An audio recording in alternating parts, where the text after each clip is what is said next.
समंदरी तूफान शाहीन ने कैटेगरी 1 की शिद्दत इख्तियार कर ली है। तेज हवाओं मूसलाधार बारिश के साथ आज ओमान से टकराएगा। ओमानी हुकाम ने मस्कत और शुमाली रियासतों बरका और सहम के साहिली इलाकों से लोगों को महफूज मकामात पर मुंतकिल होने की हिदायत कर दी है। तूफान के पेश नजर आज और कल ओमान में आम तातील का ऐलान कर दिया गया। तेज हवाओं मूसलाधार बारिश के साथ आज ओमान से टकराएगा।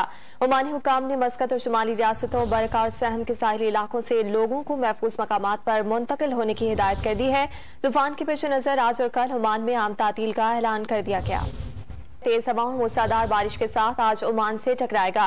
ओमानी हुकाम ने मस्कत और शुमाली रियासतों बरका और सहम के साहिली इलाकों से लोगों को महफूज मकामात पर मुंतकिल होने की हिदायत कर दी है। तूफान के पेश नजर आज और कल ओमान में आम तातील का ऐलान कर दिया गया।